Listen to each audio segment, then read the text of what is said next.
All right, and welcome back to another segment of Stopping Socialism TV. As always, I am your host, Donald Kendal. Joining me today, I've got senior editor at the Heartland Institute, Chris Talgo. We're going to be talking about our second favorite socialist, Alexandria Ocasio-Cortez, and how she's wrong about inflation, wrong about the elections in Virginia, basically wrong about everything, but what else is new? So we're going to be talking about that on this segment. But before we get into it, I had to put that call out there that if you like this video, you want to see more content like this, you want to promote more content like this, the easiest thing that you can do is hit the like button, hit the share button, just leave a comment, anything like that's free for you to do, but it helps us get past those algorithms that are set up to prevent content like this from reaching more eyeballs. So, Chris, you have an article that was recently published at townhall.com titled AOC's Inflation Solution, More Government Spending. Surprise, surprise. So on our various outlets, we've been talking about inflation a lot. The looming inflation, that's been a topic that we've been covering a lot. Many experts have been weighing in about the potential extent of the inflation that we are and going to be experiencing, the potential solutions to it, et cetera, et cetera. Well, thankfully for us, another expert has chimed in with their 2 cents, our second favorite socialist, like I said, Alexandria Ocasio-Cortez. She took to Twitter saying, if you are worried about inflation, it's important to understand why it's happening. Supply chain, labor, and healthcare complications. We can address these issues by investing in infrastructures, wages, healthcare, and benefits, aka signing the Build Back Better into law, an absolute bare minimum. So, Chris, your initial reactions when you see a tweet like that from AOC? So I started the column off by reminding readers that AOC somehow earned a economics degree from Boston University. So keep that in mind Yeah, during can the we have a entire. congressional investigation into Yeah, that? Like, yeah. I don't know what kind of economic degrees they're handing out at Boston University, but you tell me. So, she starts off her tweet by saying, if you're worried about inflation, then it's important to understand why it's happening. And then she, starts to rattle off a whole bunch of problems that are happening. However, what makes no sense here is that those are actually issues that are compounded by inflation. Those are not the causes or drivers of inflation. So let's right. first get that out of the way. Second of all, her solution or her so-called solution to inflation is to spend more money, print more money, throw more dollars into the economy, which last time I checked will actually make inflation worse, not better. Yeah, no kidding. Well, isn't that the solution? Isn't that their solution for everything? It's just more government spending. Any problem that you can come up with under the sun, the solution is, well, we just need more government spending. We need Yeah, more programs and et cetera, et cetera. you just throw money at it, and somehow, some way, the money just makes it all better. Right. You mentioned in the article further down here that AOC has actually contributed to making the problems that she cited in her tweet, like the supply chain disruption, some of the other things. You want to get into that a little bit? Yeah, so let's always remember that for the past couple of years, AOC has been a strong proponent of a universal basic income, of paid family leave, of child care payments, of increased federal bonus unemployment benefits. I mean, I could keep going on, but obviously those policies have made the labor market artificially, uh, you know, disrupted. Hmm. So what's happened is we've got 10.4 million open jobs right now, and what does AOC want to do to to help the labor market? Spur growth. Uh huh. Let's pay people not to work. There you go. So That'll do it. obviously that will once again just make it worse. She's not really interested in solving these problems. So one of the biggest problems of the supply chain is lack of labor. It's real simple. There's an 80,000 shortage of truck drivers. Hmm. You have to have truck drivers to transport goods across the country. You have to have people who unload cargo ships. When you pay people not to do things, that means that we don't have the available workforce to do these things. It's quite simple.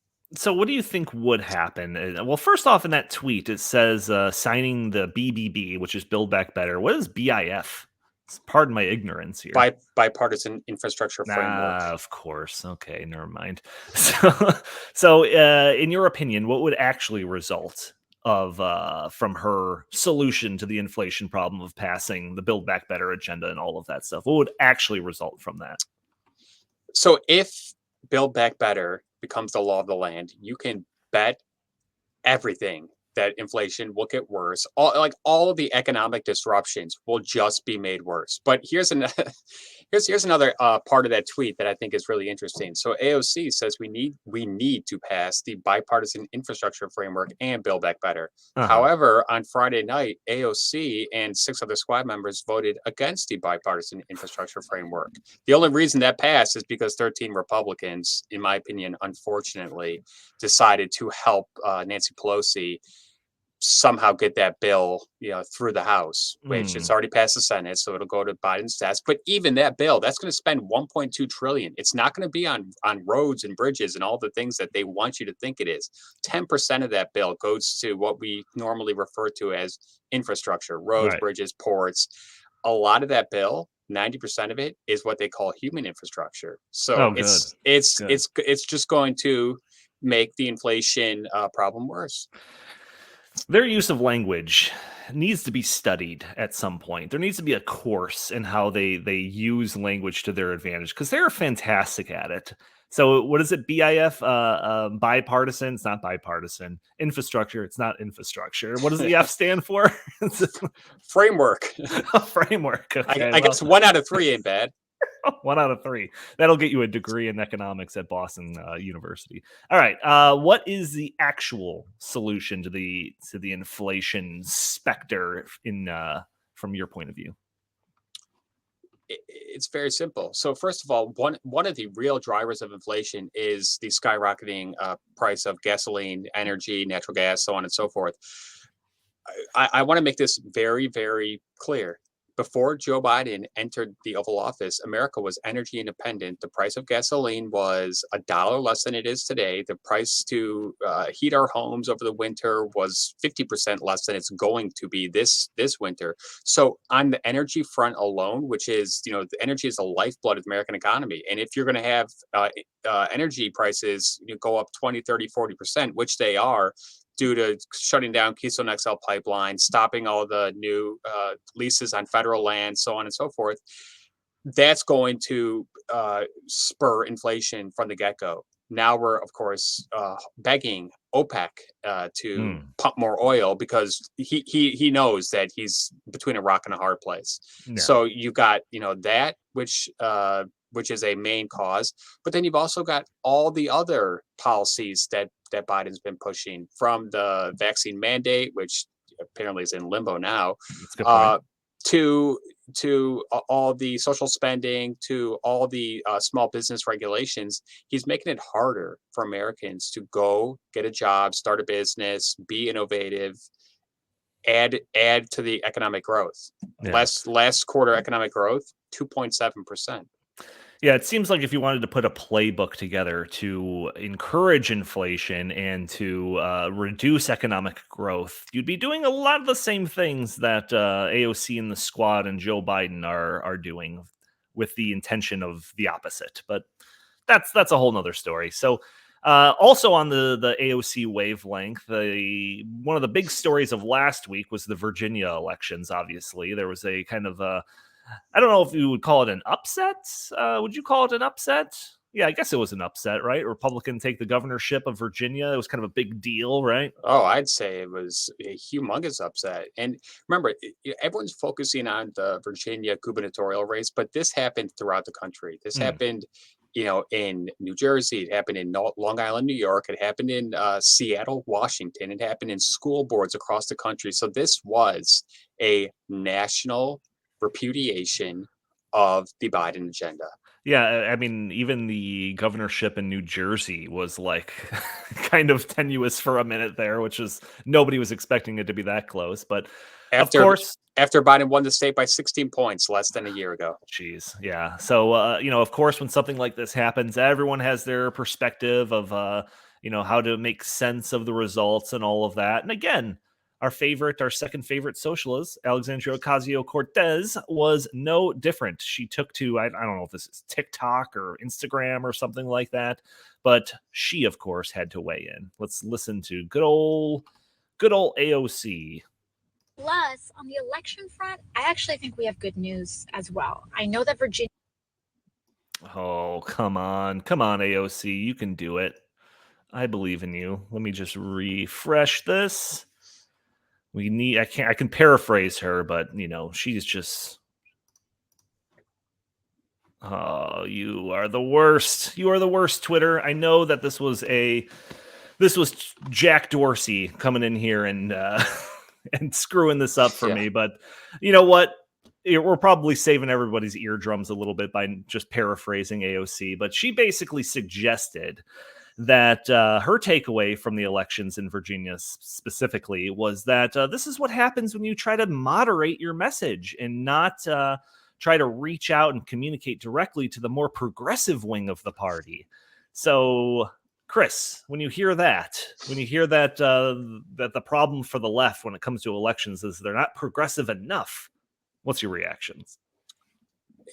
AOC is just completely out of touch with mainstream America. When's the last time she left her district, went to a place like Iowa, Nebraska, and interacted, with hardworking Americans who are struggling to make ends meet? I can almost guarantee you the answer to that is never, because she looks down upon those people. She doesn't care about those people. So she lives in this bubble in Washington, D.C.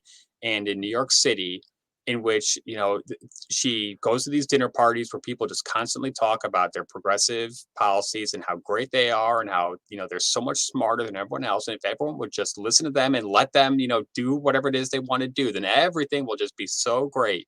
Yeah. But you know what? The American people, they know better than that. I'll add to one of those echo chambers, Twitter. I'm telling you, she probably lives on Twitter and Instagram with her little hive of followers and all of that. And the only things that she is exposed to are these very far left ideals and perspectives. I swear, if you go onto Twitter for anything and you just look up what's trending, you only get the far, far left perspective. Anything that's right of center or even moderate is drowned out by the Twitter mob of far, far lefties. So I think that's kind of the sphere that she has found herself in. So of course her takeaway is this. And I mean, like 2020, the election, right? Biden was elected because he was more moderate than the other front runner in the Democrat primaries, which was Bernie Sanders, our first favorite socialist here on the Stopping Socialism TV. But again, it's just like, wasn't that a lesson that they learned, that like they had to go moderate with Joe Biden? I don't think he's ended up being moderate in his presidency so far, but that was supposed to be the takeaway from that time. It's the only way that we're going to get the middle of the road Americans is if we go moderate with Joe Biden, right? Joe Biden ran as moderate and he has ruled as a diehard progressive. Yeah. And I think that's why his approval rating is now 38%. And that's why Congress's approval rating is down to 12%. Kamala Harris is down to 28%, because this is not what the American people wanted by any means. Wait. There's over a quarter of people that have a good review of Kamala Harris. I mean, come on. Somehow, some way, you always got your diehards on both extremes. Yeah. But I think the American people, on November 2nd, the number one issue, it was the economy. And the American people cannot handle 5% inflation, supply chain problems, no Christmas presents, the most expensive Thanksgiving dinner ever, blah, blah, blah. But, according to AOC, that doesn't even exist. Yeah, no doubt. I would hate to live in a world where, she got her way with everything when it comes to not even like the policies that she's enacting, but just like the political points of view that she's putting forth for her own party. Like her solution is to go further left. You know what? Actually, I take all that back. I would love to see that. I would love to see a universe where the Democrats are like, you know what? let's pivot harder left than even what we're already doing. I would love to see how that plays out in upcoming elections. It seems like that's the road they're taking down.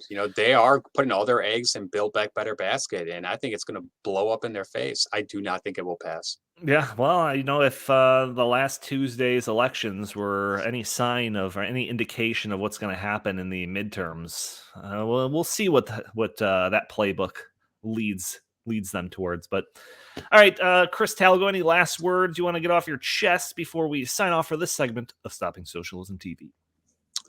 I guess the lastly, AOC was on TV early October. It's talking about Build Back Better and how they can get the cost down by playing with the numbers, playing with the timelines, this, that, and the other thing. And I am cautiously optimistic that the American people will see through that and reject this on its face. It doesn't matter if they say it costs 1.75 trillion.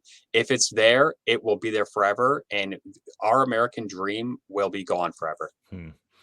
Yep, well, we are going to be constantly keeping an eye on AOC and Bernie Sanders for other updates on those two characters and anything else under the umbrella of Stopping Socialism. Make sure you routinely check in to Stopping Socialism TV here on YouTube. You could also go to stoppingsocialism.com, or you can find us on various social medias, whether it's Stopping Socialism TV or Stopping Socialism on Facebook. We have a Twitter account, we have an Instagram account, we have a Parler account, so you can find our content basically wherever you look. Chris, join me in saying goodbye to the fine people. Bye, everybody. Have a great week. All right. Talk to you all later.